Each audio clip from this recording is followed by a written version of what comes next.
ตอนนี้เนาะก็ตัดเป็นทีเรียบร้อยแล้วโอ้คนเทเลยมือเลยมึงส่ง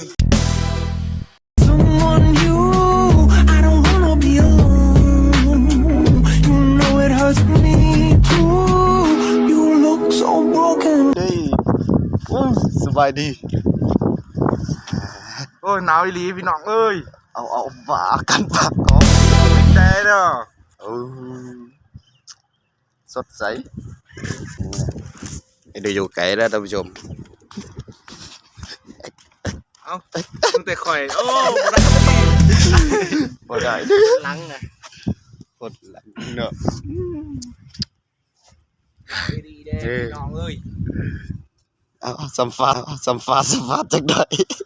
กราบสวัสดี FC ทุกคนแล้วเนาะผมมีหยังเว้าหรอก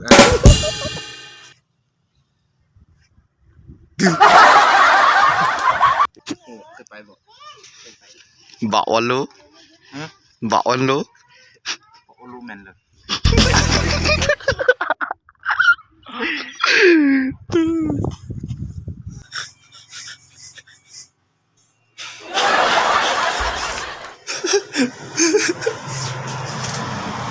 คนแบบว่าคอยสิตัดทรงเด้อจึงสิดีเนาะลองแนะนำด้วยเจ้าสิตัดทรงเหรอทรงเหรอตัดทรงเม็ด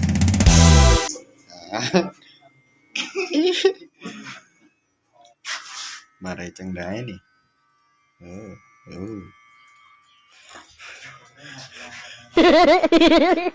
ตัดทรงเดียวเลยเนาะพิกัดตัดทรงเดียวจะตัดตามเลยนะโอเค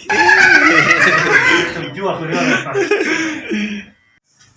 วันนี้เขาจะตัดเป็นที่เรียบร้อย